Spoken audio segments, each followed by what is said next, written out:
And మినుగుర్లకు వస్తే 7 Nandi awards win అయింది.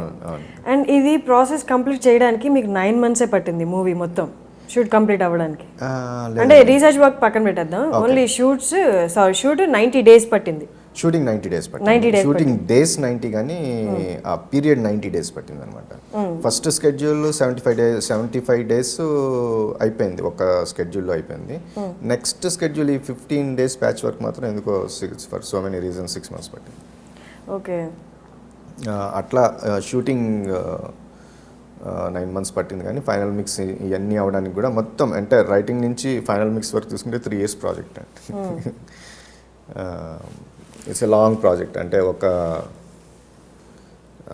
లైఫ్లోని 3 years అంటే ఇట్స్ లైక్ అనిపిస్తుంటుంది అనమాట.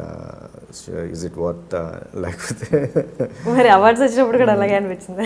అంటే అవార్డ్స్ ఈజ్ లిటిల్ బిట్ అంటే మన అంటారు కదా కొంచెం ఇంకా it's a kind of good encouragement. అంటే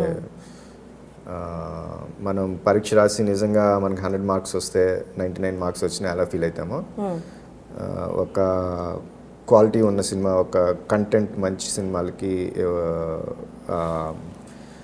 అవార్డులు అనేది జెన్యున్గా జస్టిస్గా ఇస్తే అంత ఆనందంగా ఉంటుంది. అండ్ ఇది మూవీ అంతా అయిపోయాక ఫస్ట్ కాపీ చిరంజీవి గారికి చూపించారండి. అవునండి. యా, దట్ వాజ్ అంటే ఈ మినుగుర్లు హై మూమెంట్స్లో అదొక రియల్లీ బిగ్ హై మూమెంట్ అనమాట. ఆయన చూసిన తర్వాత కూడా చాలా టైం స్పెండ్ చేశారు. ఆయన చూసిన తర్వాత 1 hour కార్యక్రమం ఉంది అక్కడ. అండ్ లోగో లాంచ్ చేశారు. ఆల్మోస్ట్ 18-20 minutes మాట్లాడారు సినిమా గురించి. అది యూట్యూబ్లో కూడా ఉంది. అంటే ఆయనకు చాలా నచ్చి హార్ట్ఫుల్గా మాట్లాడారు అనమాట.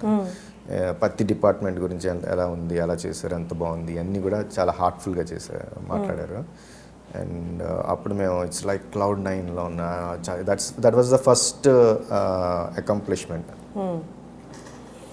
అండ్ ఈ కాస్ట్ అంతా చూసుకుంటే మామూలుగా మీరు స్కూల్కి వెళ్ళడం, బ్లైండ్ స్కూల్కి వెళ్ళడము, ఒక 15 months రీసెర్చ్ చేశారు కదా. ఈ కాస్ట్ ఆ పిల్లల్ని తీసుకోవడం కానీ, ఆ 3 leads తీసుకోవడం కానీ, ఆశీష్ విద్యార్థి కానీ, సుహాసిని కానీ, అది ఎలా జరిగిందండి?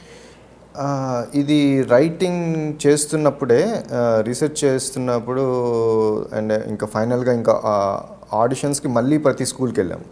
ఏ స్కూల్లో అయితే రీసెర్చ్ చేసామో ఆ స్కూల్లో ప్రతి స్కూల్లో ఆడిషన్స్ చేసాం. సో ఆడిషన్స్లో ఏంటంటే మీరు చూస్తే చాలామంది బ్లైండ్ స్టూడెంట్స్ బాగా పాడతారు, మైమ్ చేస్తారు, మిమిక్రీ ఇవన్నీ కూడా వాళ్ళు ఉంటాయి. బట్ యాక్ట్ చేయలేరు, అందరూ యాక్ట్ చేయలేరు. ఆ సింగర్స్ కానీ మిమిక్రీ చేసిన వాళ్ళు they are not all of them are not actors. కొంతమందే చేయగలరు. సో దానికి మేము తర్వాత ఆడిషన్స్ చేసాం అన్నమాట. అంటే ఫేస్లో ఎమోషన్స్ ఎమోట్ చేయగల వాళ్ళు కొంతమందే ఉంటారు. అలా తర్వాత ఆడిషన్స్ చేసి తీసుకున్నాం చాలా స్కూల్స్, 2 స్టేట్స్లోని వెళ్ళి. మళ్ళీ కొంతమంది మానేసేవాళ్ళు, మా అమ్మ వద్దనండి, మా ప్రిన్సిపల్ వద్దన్నాడు, మా టీచర్ వద్దని. మళ్ళీ ఆడిషన్స్ చేసి ఇట్లా తర్వాత ఆడిషన్స్ చేసి తీసుకున్నాం అనమాట వాళ్ళందరినీ. వాళ్ళకి మామూలుగా కాస్టింగ్ చేయడం అనేది ఒక ప్రాబ్లం. అంటే అది అయిపోతుంది, కొన్ని చిన్న చిన్న ప్రాబ్లమ్స్ ఉన్నాయి.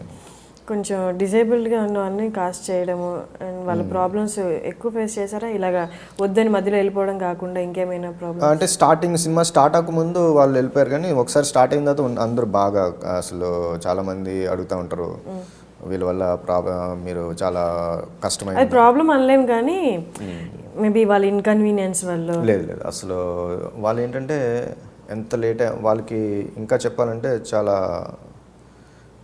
యూజువల్గా విజువలీ ఇంపేర్డ్ వాళ్ళకి 2 things they really love it. ఒకటి టీవీ, ఒకటి రేడియో. రెండోది రేడియో. టీవీ అనేదానికి ఇప్పుడు చాలామంది అంటారు ఏంటి వాళ్ళు ఎలా చూస్తారు, సినిమా ఎలా చూస్తారు అని. సో ఒకసారి నేను వాళ్ళతో మాట్లాడుతున్నప్పుడు ఏ సినిమా చూసామా అంటే అప్పుడు వేదం నడుస్తుంది అనమాట. వేదం చూసామండి. ఏం నచ్చింది అంటే బన్నీ క్యారెక్టరైజేషన్ బాగుందండి. అంటే they are following even characterization. అంటే చూడలేకపోయినా దే అండర్స్టాండ్ ఎవ్రీథింగ్. సో వాళ్ళ అదర్ సెన్సెస్ చాలా మనకన్నా ఎక్కువ ఎఫిషియెంట్గా ఉంటాయంట కదా వాళ్ళకి వినడం కానీ. సో అలాగే సెట్ మీద కూడా చాలా ఎంతూజియాజంగా ఉండేవాళ్ళు. ఎంత లేట్ అయినా, 12 అయినా, అర్ధరాత్రి అయినా బాగా ఎనర్జెటిక్గా ఉండి పనిచేసేవాళ్ళు. సో ప్రాబ్లమ్స్ అసలు టెక్నికల్గా అక్కడ కెమెరా ఉంది, ఒక 5 feet రూమ్, ఇలా కొంచెం టెక్నికల్ గైడెన్స్ ఇవ్వాలి, అంతకుమించి ఇంకా that it very good. Even dubbing కూడా వాళ్ళే చెప్పుకున్నారు. యూజువల్గా మీరు అది చూసి చెప్పాలి కదా డబ్బింగ్. సో వాళ్ళు డబ్బింగ్ చెప్తున్నప్పుడు యాక్షన్ అనగానే వాళ్ళు చెప్తే కరెక్ట్ మ్యాచ్ అయ్యి ఫిట్ అయ్యేది అనమాట. నాకే సర్ప్రైజింగ్ ఉండేది, అంత టాలెంటెడ్ ఉంది. Please subscribe I dream.